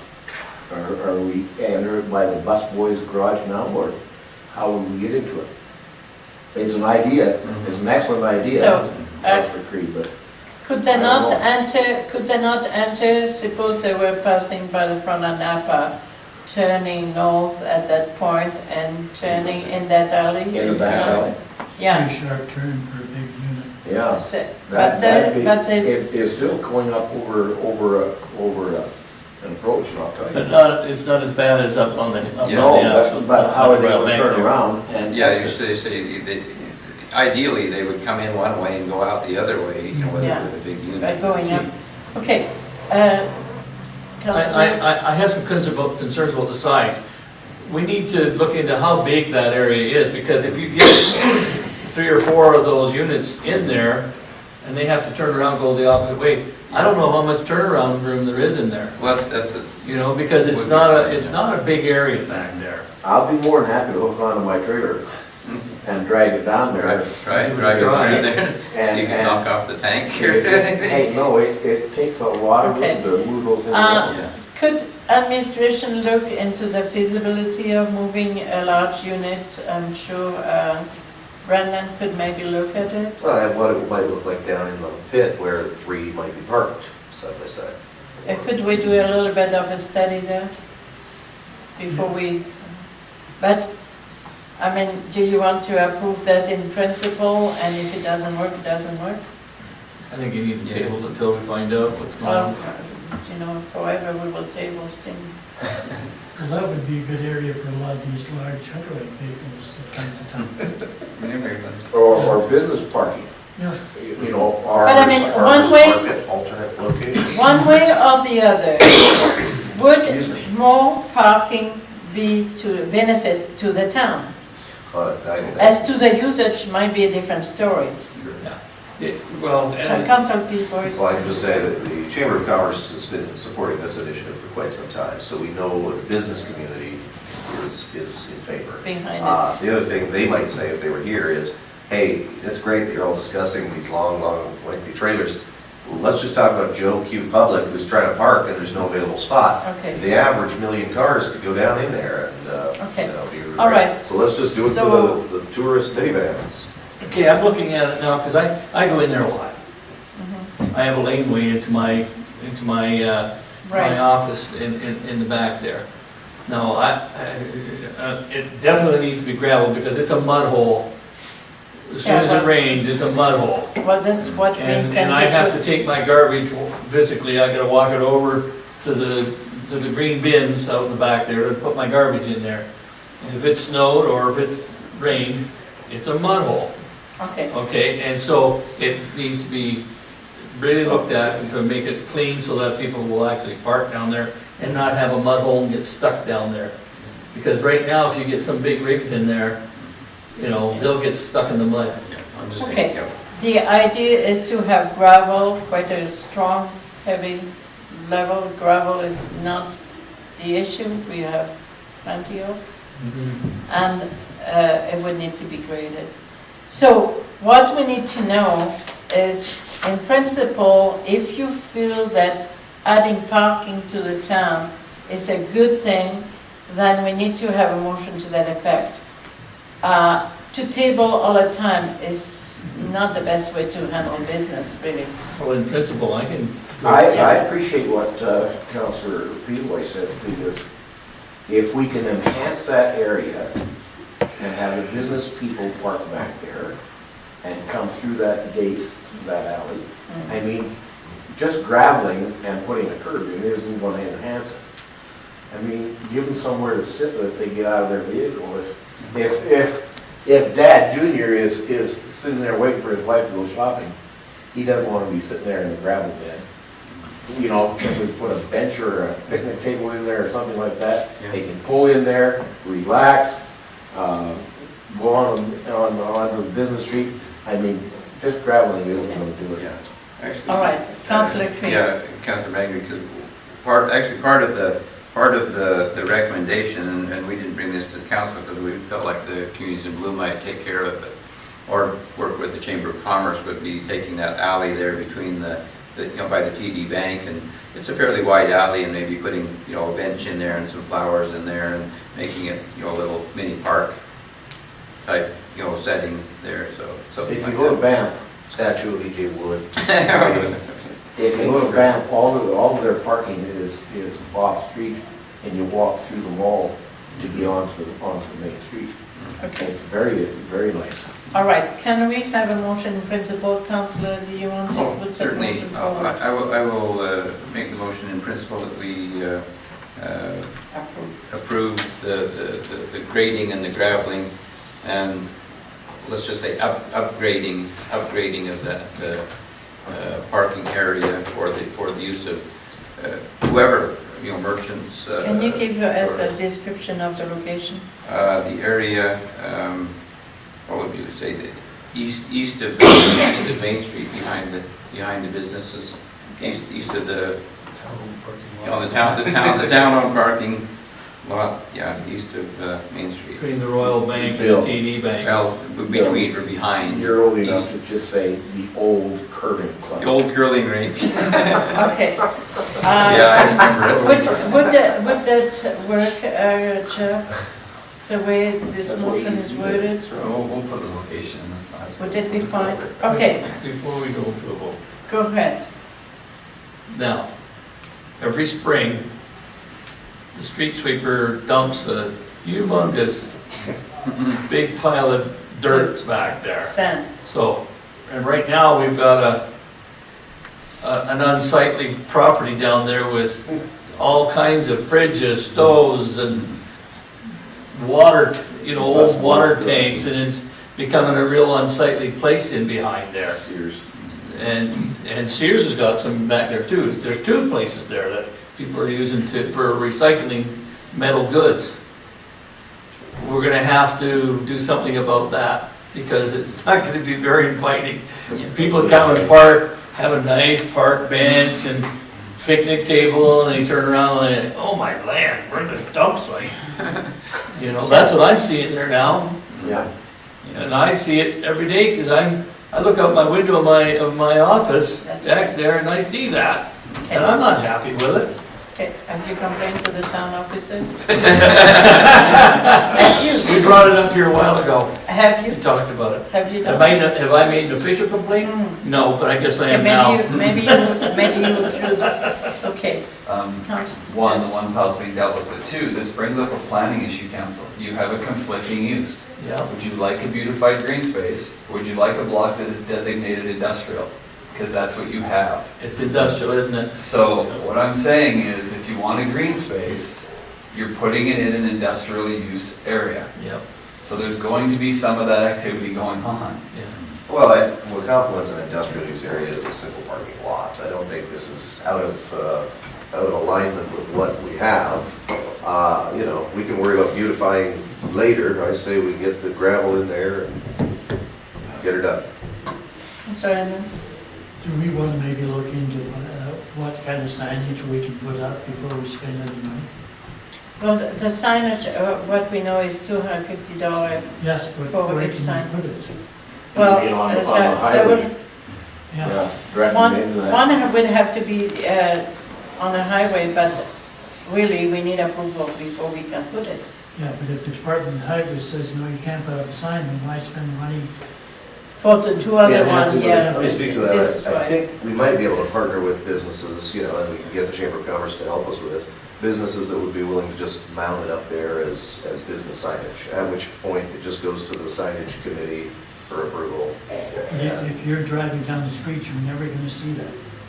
Well, you might, if it was significant That was enough. one of the things that My- Roger Brooks said, that you can stand at the top of the hill And not see and look down anything. and you cannot see a single sign. And so if you're saying, I want you to park in behind the Toronto Dominion Bank, they don't know where the Toronto Dominion Bank is. Past it. Yeah, so unless you have signage up there saying in 500 feet, turn left, it's not gonna happen. Okay, there are many different issues, the signage, the approval, but also the entrance as to how the traffic will be directed. If it is from Napa and going north, on front of Mainland Cement, is one Like way. this planted. If it is, I mean, Yeah. yeah, but we call it whatever. You're If not it is, Are if you it gonna is, upgrade the alley? it is, well, there is a whole bunch of issues that we have to look at. This is why this is in principle, okay? So, we have all those questions for administration, maybe next time around we can get a little bit of an update.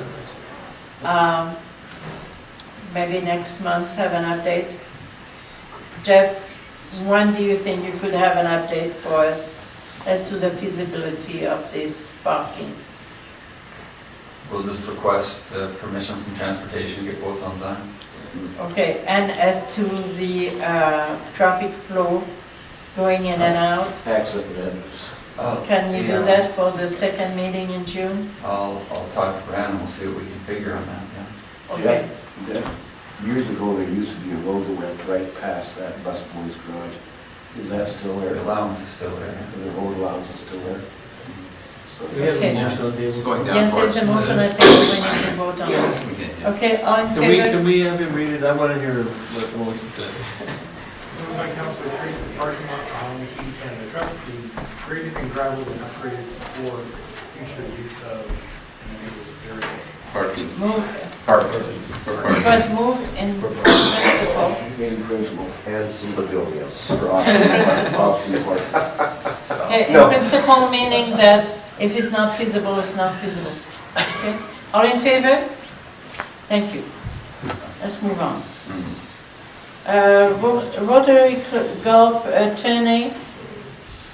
If you read your material, you will see that in the past, 2 years ago or so, before that, we used to have a team of 4 from the town being sponsored by the town to participate in that Rotary Golf tourney. They are raising money and they are helping us constantly. So it kind of makes sense to help them. And I think it would make also sense that our administrator be there, at least as one of them, and that if we are accepting by way of motion to sponsor a team of 4, that administration be able to decide who that team will be. Mayor, it's a perception that this council is gonna pay for golf fees for individuals, and I don't like that. I would suggest that we designate $250 for whatever the amount for a team, or something, or a sponsor, or a whole sponsor, or something. Well, it is a sponsorship. Yeah, but designate who is gonna go and golf, I don't think that's. Well, if you good. sponsor it through your town, then you have a team of 4 from your town that's going to go. This is what happened in the We don't past. have to name, we We don't don't have to name them. the people. We don't even know We who just golfs. sponsor, we just sponsor a team, So we sponsor. a town team. We're sponsoring a whole signage, sponsoring a web presence, we're sponsoring part of the Okay. dinner, and we're All right. sponsoring the golfers. Fair enough, good enough, I like that. So what we need, if we are willing to support a team of 4 from the town as the town being a sponsor, then I need a motion to do so. I'll leave that. Okay. The town sponsor up to $550 for 4 town employees chosen by administration to participate. In a Rotary Girls training. And there is in funds, a fairly large amount of funds, of which much comes back to the town. Just a question on the motion, would this be from the donation funds? Yeah, it will have to go, yeah, so would you like to Yes, to maybe? appropriate funds from the donation account for the team, for the goal sponsorship. Okay, thank you. All in favor? All right. The Rotary Club is doing a great amount of good for us in this town. All right, 7C. Jeff, would you like to give us a little bit of an update regarding that item? It's the Texas 4000 and as to how this group is coming through the town as 2 group of cyclists. They are going right up to Alaska, I understand. Am I Can you clear? refresh me on what part needs? It's for council it's a one, maybe just to let us know how this will happen, that you call the Remington Center, they're going to offer breakfast to those people. The town does not have to shell out any money. We have someone from out of town that will be sponsoring the breakfast. I have been asked to be there and welcome that group in town to no cost to the town. Will you be writing We that? we will be gathering They're still on there. some welcome, a little bit of a welcome bag, small bag for them. How many bikers is there going to be? It's going to be 32 or 25. 25. And, yes, Councillor Bengry discussed this about 3 months ago, about developing a bag of goodies and hand out from the town. Do we have that yet? Have we done that, or are we still trying to figure out what we would be giving them? Because I think if we're still trying to figure it out, I think we need to just make a decision that we do make up a bag that we can give to just Okay. about anybody that's coming to town as a welcome gift. If we could go through the campground and you see a trailer in there from Calgary or wherever, Ontario or something, and just come up to the town office and pick up one of those welcome to Yeah, I Cardston. think it's a nice gesture. Jeff, I know you had some promotional material money at one point in your ECDEV budget. I don't know if you have any Can I left. just briefly speak to this? The Yes. Chamber of Commerce has been heavily debating back and forth what the prizes should be for those who successfully do the historical walking tour. We want to give them something, some token for going up Main Street, visiting those many museums, walking past all the shops. The estimation is we're going to get 3,500 people, and some from the campground, some biking in, whatever. 3,500 people, maybe not this year, but we're working up to that. We're preparing for 3,500. So it has to be in the budget to supply 3,500 gift bags. And so at $1 per gift bag, that would be $3,500. That has to come from, in this case, the general chamber fund. It's a huge financial commitment for only just $1 per person. So, this idea of walking into the campground, seeing somebody, or saying, hey, go swing by the Civic Center and get your bag. I mean, based on what you guys are describing, I'm just thinking, that sounds like a $7 to $8 gift bag, times how many of those do we want to give away? That becomes $3,500 real quick. That's all I'm saying. We discovered that. We were talking about a town coin, a pin. It actually all comes down to, even postcards. It's $1 per item. Okay. I totally hear what you're saying. There is a cost to all things. What budget do we have for promotional events? Yeah, I don't have that in front of me. We've always provided gift bags. When people have asked for them, we've always had enough to go around. This will be no exception. Okay. All right. So we'll leave it with you. What Yes. was the nature, kind of gift bags, like, Yeah, what did they include? town pin. Town pins? Sometime a water bottle. Water sometimes bottle, something water like that. And, yeah. Kind of stuff like we give away at the Awareness awareness night? night. Yeah, okay. Okay, So I guess what I'm saying is, we just want to be careful, because the neighbors might say, well, why don't we just send them up to the Civic Center for the $7 gift bag, and let the town pay for it? If it's. Well, you can partner up, you know, chamber can We're- partner up, We're not gonna send But, anybody up there, we're gonna, you know, deliver them. Yeah, Dennis and I are gonna get in our van, and we're gonna come Yeah. up here and pick up 5 or 6 Yeah. bags and deliver them. yeah, okay, Welcome to Cardston. all right. Are we good? Do we have a motion? We don't need a motion, there's no money to be sent. All right, let's go to 8, financial reporting, there is none this meeting. 9, committee and other reports. You left me a little short, I must say, Councillor, I saw mine, and I saw a few others. Councillor Creed, but there is a lot that I'm missing this time. It's very important to have some sorts of reporting in writing, if you don't mind.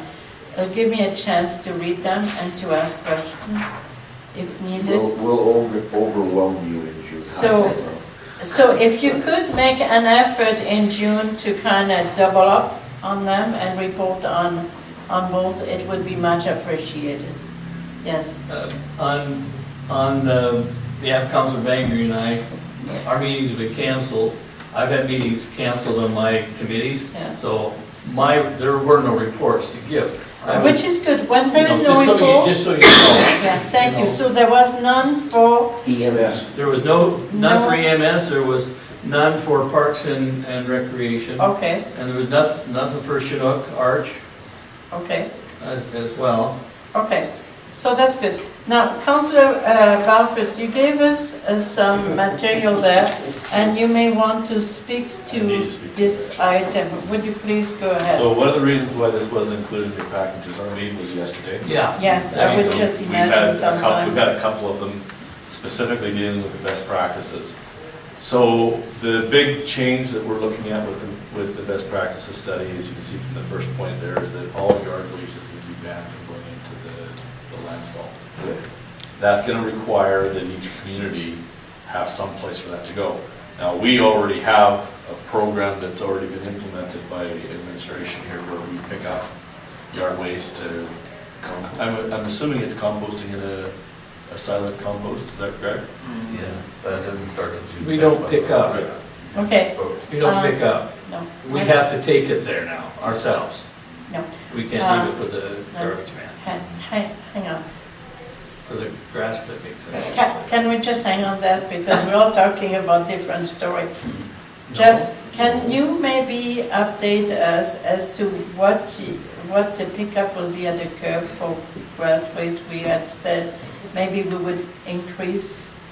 We can, you want to let him do his report, and then I can speak to it? Sure. Let it go that way. So we'll go back and talk about that in a minute. Okay, so keep on your clipping ideas for later on. So one of the really big things that came out of the best practices study that we really wanted to know was, we've all heard about the magic number of 10,000 ton and what happens when we go over it. So we looked at what the options were in going that direction. It's one of those closed secrets where they wouldn't give us, the government won't tell you what it's exactly what's going to cost. We were fortunate enough that the firm that we hired had just finished doing that for another community, and so we were able to extrapolate from there what the cost would be to us if we went that direction. So it'd be about $1 million up front, and it would cost us somewhere between $300,000 and $500,000 a year additional operating costs. So we were looking at that literally our requisition amounts for each community would double just to handle the operational costs at the start of it, never mind where they'd go from there, plus the initial construction. So it became really, really imperative that we find a way to stay under that 10,000 mark. And so everything that we're talking about is based on, we've got to stay under 10,000. With that, we started looking at the construction and demolition, because that has been a fairly big portion. We actually, as an authority, make money on that. even if we have to ship stuff into Lethbridge to be dumped. And so it helps keep our requisition costs down. So we're not banning the facility taking in that demolition, but it has to be dumped out at the site so it can be billed for it. So that then when, if we do get close to that mark and we have to be dumping at the, in Lethbridge, we have the funding to be able to do that. But the big thing that we're looking at for banning is gonna be the yard waste. That should keep us well under the 10,000 ton mark. Just as a question, I understand that some of the, the composted yard waste can be used as cover, and it doesn't, No, it can't. it can't. They include it as part of our. As yard tonnage, I thought there was some things like that. We tried that. All right, just a question. Yeah, no, that's why it's being, and it's almost impossible for the authority to be able to separate it out and for the authority to have a central composting area for it. So it will be up to each community to deal with what's called silent compost, so just yard waste compost. Well, that's what I mean, like, if it's like out at the transfer station, if it's composted, you're saying that it can't be taken out to the landfill and used as cover after that, so it has to be disposed of somewhere else. We'll use it within our community or something like that. Okay. Yeah, but the authority is not going to be taking it out to the landfill. And that's pretty much the big parts of it. Okay, so to go back to your pickup at the curb of the waste, up to now we have 2 pickup a year. So there was a possibility to do better than that if we are in that situation of having to bring everything to our landfill. Jeff, do you want to maybe give me a sense of what we thought could be possible? What we're gonna try, council, in order to try and divert more compostable waste. And we just, yesterday did we put the first thing out on it, Graham? I think it was just yesterday. We're going to twice a month, we'll go curbside and pick up compostable waste. We will also provide residents with compostable bags to put it in, so that we're not having to tear open bags and have all that plastic to deal with at the transfer station. So what we're asking people is to phone in and register their property. If for the first time they can come pick up the bags, that's perfect. And then what we'll do is try and leave, however many they put on the curb, we'll leave corresponding number when we pick them up. But how? The bags? They'll Yes. go away, eh?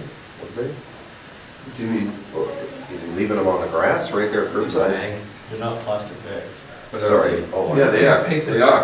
Plastic. They're compostable plastic, yes. Okay. Yeah, they're compostable I just know plastic. the other communities have been using the paper ones. Yeah, and you can look at that too. These are specific for what we're trying to do, compostable plastic. So we'll have 2 days a month for June, July, August. Did we go in September, Graham? I think we did, didn't we? June, July, August, September, just to kind of pilot it and see. For those residents that can take their own, that we'd still prefer that, but we know we have a lot of people in the community that simply can't. And so we're going to see if that accommodates them. Can you give me a sense how we are letting people know? Well, we've just started yesterday with the social media, the website, and we'll have in the paper. Is it for next week? Yeah. And Channel 32. Would it be maybe possible to have that, have a little flyer or something like that distributed at the merchants in town? Where they could pick it up? Like the hardware store, for example, or some, I'm not sure. I'm wondering if we could hit more people with the knowledge, or a few flyers we could put in people's windows, or just an idea. I'm trying to make sure that we get the greatest coverage as possible. One of the things that we were concerned about as an authority is that if people don't know that they're not supposed to be putting that in, I mean, our garbage collection guys aren't going to be running around cutting open bags to see whether there's grass clippings in there or not.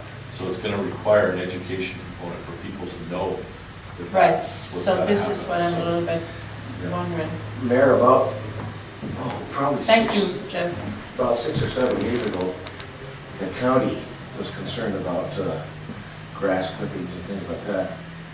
they brought in a whole bunch of personal composting Bins. units. And I don't know if they sold them to their residents or not, but I know my wife was constantly ordering. I'll bet you they put out 400 or 500 of those, and they're large composting. Did you ever see them, Bill? Were they the black? It's a black ones, yeah. Compost, kind of barrels, they're kind of like. And I'm wondering if we couldn't start a program like that, where we offer a composting thing to the citizens at a cost price. We looked at that as part of our best practices study, and other communities that have done it have had very, very poor pickup on it, and it's been an expensive. Lethbridge has tried it and was not very successful. It hasn't worked well. In fact, I still have hundreds of bins over there in the recycling. And that's why we've really focused more towards the yard waste issue as opposed to, food waste coming from your kitchen table kinds of stuff. The yard waste is a big component of what our waste is, and will have a significant impact. And so that's why the focus went in that direction. See, Lethbridge has gone into that chipping too, their tree branches and everything. Oh, we're doing chipping now, I think, too, though, aren't we? Okay, all right. So I thank you, administration, for having put forward a program that is already going to help our citizens address the issue. I chuckled when I saw it because it was exactly what we were trying to do, so Yeah. Jeff's right on top of things there. Yeah, he is. So thank you very much for that. Okay, Can I so just ask one please follow-up question? go ahead. Just for clarity, when you say $1 million, do you mean shared between municipalities or each municipality? No, shared between And then municipalities. 300,000 shared or? Shared. That's Shared shared. between. So what it would Shared. effectively So be is double. it would double our Requisition. requisition. If we went over the 10,000 tons. Correct. But, On a regular correct me basis. if I'm wrong, And- that gives us permission to not worry about tonnage ever again. That's No. correct. The issue is you will, But for 1,000 ton there, that's an awful lot of money to Yeah, spend. for an to- extra 1,000. Right, for 1,000 or 2,000. I'm just kind of thinking long-term. Remind me one more time, as I'm not on the committee, so wasn't there a report from the province stating that the window to upgrade to that level, we have a deadline and then beyond which we can never, or, so we always have the option to Yeah. upgrade? There's always that option. Then I'm not. but I mean, if you look at Lethbridge has that open forever, dump whatever you want. But Lethbridge is now realizing that that is not sustainable. And right now, they are looking at how can they recycle and get a lot of waste out of there because the cost is exorbitant. So you have to reduce rather than increase. We have roughly 70 years of this landfill, but 70, yeah. 770. Oh, In theory, okay. But the province is not allowing new landfills to be created. So at the end of that 70 years, we wouldn't have any landfill. So when you're talking long-term sustainability, if we went to an approval process, that doesn't give us a bigger lot to put it on, it just means we get to fill that faster than 70 years. So it really becomes imperative that we work at reducing the amount, regardless of what other options we look Yeah. at. That's got to be a plan. just, some thoughts here too. Councillor I- Green? Just wondering how, is Sewa on schedule for their, is that coming along? I don't know that I would define it as on schedule, because there really isn't a schedule. Well, I saw one. I mean, There's Cards. there's definitely progress being made. Still a long way and a ton of money away from anything happening They're working on their governance right now. there. Yeah, we're just putting The government. race between SEWA and the collegiate committee to see who comes up with something. Councillor Barnes?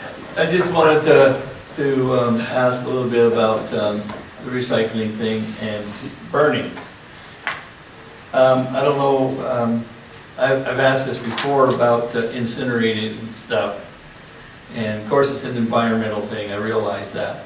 But yet, we burn a huge lot of wood out there in the dump every year. We have a big pile, when it gets so big, it's burned. Tell me what the difference between incinerating our wood from construction and renovation projects and tearing down trees and all that. What's the difference between that and incinerating other garbage? I'm asking the question. Our environment doesn't allow it. That's what I want to know. What is the concern? Are they talking about chemicals in paper or what? It's a plastic. I'm not talking about plastic, because I know you can't burn plastic. I understand Well, that. in order to do what you're suggesting, then you'd have to have a sorting system in place. Yeah. That's incredibly expensive. Okay. That's basically what Edmonton's gone to in order to get their stuff. The larger cities do it. Edmonton's the only one that really does. Well, I've been looking at stuff in major cities in the United States that do it. Sure. Okay, everything that goes in a garbage bag or whatever goes into a sorting. It's torn open and the bag becomes part of the recycling. Yeah, we're never going to be there. But I'm just saying, and then they use it for generating power. Yes. Sure. It's- That's what it's Save-On energy. is about. Save-On, Is that what it's about? that's what That's what Save-On is Save-On all is. about. As a community, we could never do We it. couldn't afford it. Yeah. Yeah. And Vancouver is doing it right now. Yeah. It's waste to energy. But so- are there things other than the wood that we burn that could be burned? If you look at the pile, there's metal and everything else in there. Yeah, it's supposed to be clean. Well, it's supposed to be wood, but. Okay, we don't have the Okay, thank answer, totally sorry about that. Oh, no, I haven't got an answer. Yeah. Councillor Barfuss is fine. What I need to know. Mayor, I have an amendment in my committee report. Okay. All right, Councillor Creed, you want to Yeah, speak to your Just, report? I did write up my report, actually, since I wrote the report, a few things have changed with the communities in bloom. For one, the flower boxes on Main Street have been planted already. Oh, They were yes. planted Monday, it just became expedient to get them out of the greenhouse and into the boxes, so we Thank did you it. so much. Better look tomorrow. And they weren't all blooming out yet, but they're ready to pop, so they'll be coming along. And the experts on flowers say they look really good, or say they were very hardy plants, so we were happy with that. We grew them. The other thing with the cleanup, we just scheduled a day for the cleanup, which was rainy, and I in my report put that it would be the next week, which would have been Right. last Saturday. Tara suggested that we go a little, the week after, which would be this coming Saturday, to give us more time to advertise it. Somehow it got in the paper last week as being on the 23rd, so I ran down here with a sign and put a sign up on the lawn saying it was the 30th. So that's when we're asking for volunteers to come and help with the community cleanup. So, thank you, Councillor. For your Saturday cleanup, what exactly can we help you with? Anybody that wants to come down and we'll just clean some of the areas, the blocks, the downtown blocks behind both sides of Main Street. As we did last year? As we did last year, Okay. yeah. All right. And, Is there some that we can, on this council, that can help with that? I'll come and I'll help you like What's this the date? last year. This Saturday. It's the 9 o'clock? 30th, 9 o'clock is on the Okay. 30th. If you have such a desire, if you have a little bit of time, we normally work for a couple hours. Yeah, we That's do. normal. What time do you start? 9 o'clock. So, if you want to come earlier, just call me and I'll get you some garbage bags and you can have it all cleaned up by Yeah, time. and we normally two or three in one area and try to do. It shouldn't take too long. I kind of surveyed it. It's not that bad. This But year if is we get better here than and we get last some year. help, we Okay. should be able to make a difference. Thank you. Another thing on committee reports. Jeff, did you get my email today? I sent you a library report. I didn't. Okay. Councillor Peavoy, maybe you may want to help us. Did you go to that Alberta Southwest dinner and I can speak to that. presentation? Yeah, we were invited to sit with the county. Andy from ACDEV was also there. We sat with the county councillors. I looked around the table, realized we had a county quorum, so I was taking minutes. Boy, that was exciting. And no, it was really good. We came up with some good ideas. One thought that might enhance the area, the idea being that province-wide, quadding is fun, there's just no legal way, place to do it.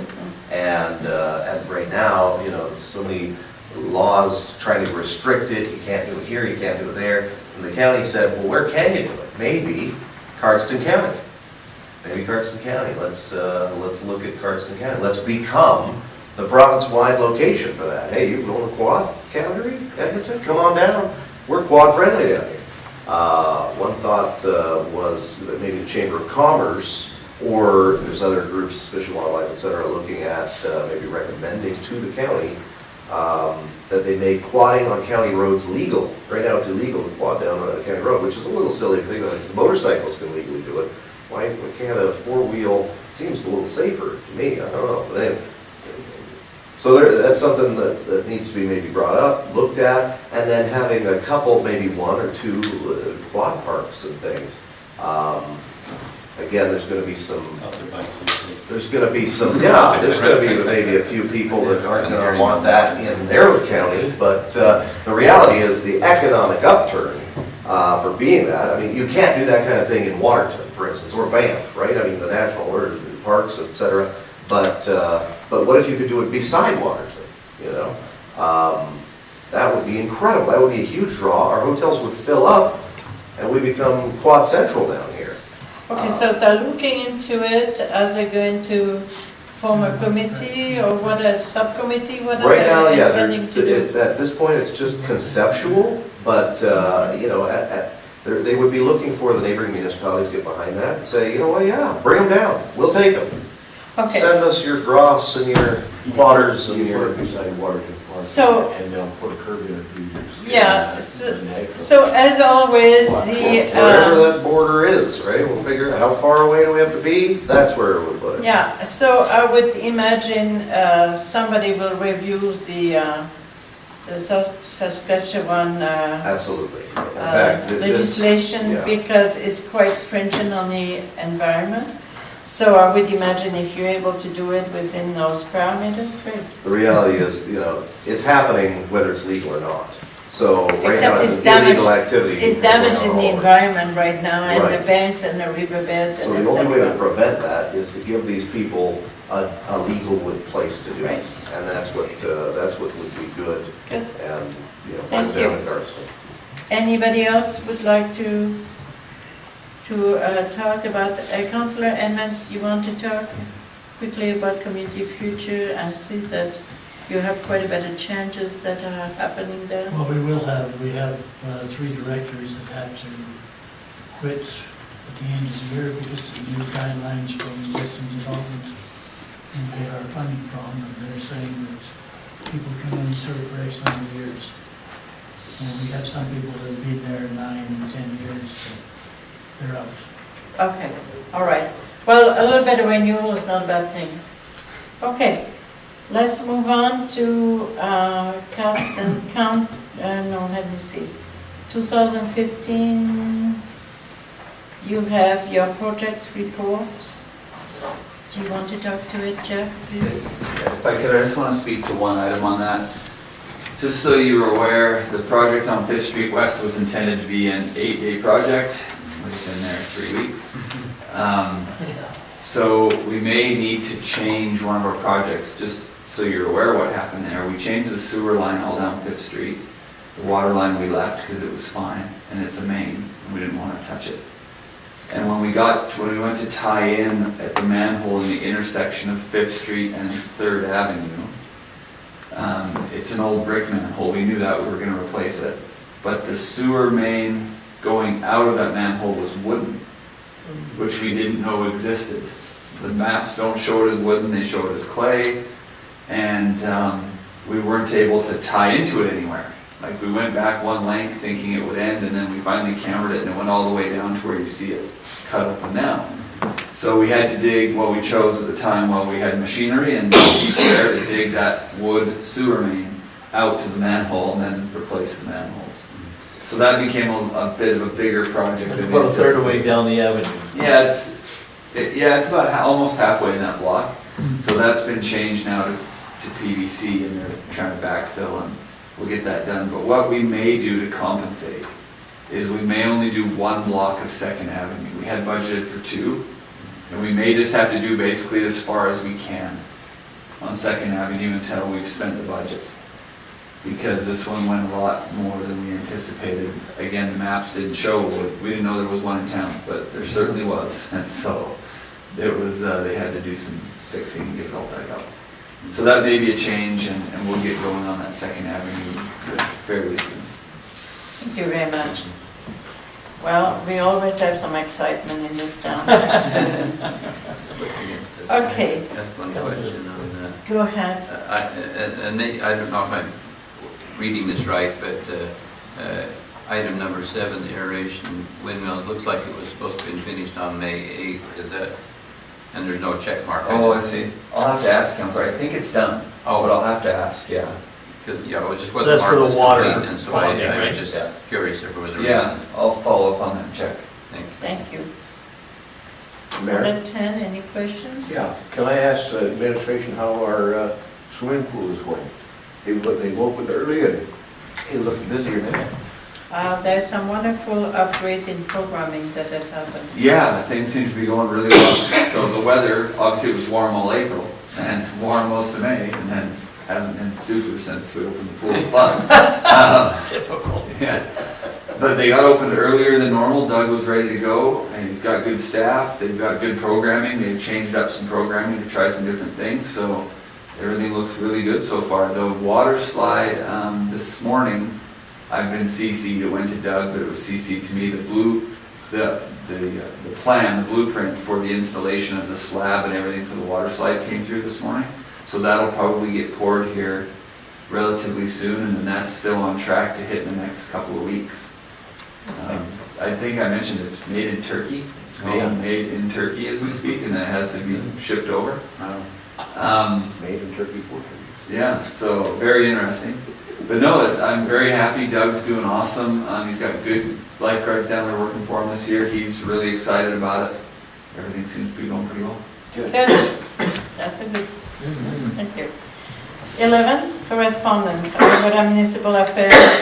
This is just to let you know that we received the federal gas tax funds and that we are able to allocate money, $441,000, as presented to them for capital upgrades. So we have that money now? Yes, we had it a long time ago. Okay. It's So just a usually little- very delayed. So a little bit slow, maybe about 6 months behind time, so that's okay. 11B, Cardston County, as you could see, this letter is to let us know that they looked at our shared service proposal and filed it until the spring. I want to still express my thanks for the county for the $40,000 they give us annually for shared services, but I also would like to notice that the actual true cost of those services amount to $178,000, which means we're still short $138,000 per year. And I hope that when they prepare the budget for next year, that a little bit more consideration will be put together regarding what we presented as a very thorough shared service review for use of facilities. 11C, Chinook Arch Regional Library System is for your information. As you can see, is a report that is done on a very visual mode. It's very interesting. Mayor? Yes, go ahead, Councillor Bengry. Correspondence on the B on the Cardston County. Yes. I feel very strongly that the relationship between the Cardston County and the town of Cardston has benefited with this intermunicipal planning. Study? Yes. Mhm. And I think it's growing stronger all the time. If we see what the county is doing, just openly supplying so much money for this and that, That's a good sign to me. Well, I do not say they're not providing counselors. No, no. What I'm trying to saying say synergy is is that good. Yeah. but- there is but the definitely energy- hope. Yeah, There is hope. yeah. The fact that they said that they are willing to look at it again in the fall Absolutely. gives me hope for the future. Yeah. Okay. Item 12, confidential item. It's a proposal for FCSA board members. So at this point, we will call the end of the regular meeting. Move to go in camera. Thank you. Can we have a 5-minute break? This might only take. This should take 30 seconds. 30 seconds. That honestly is very Maybe short. quarter in 30 Okay, seconds. so we'd like to thank Right, all right. our media, Kim and Corey. It is 17. Oh. Yes.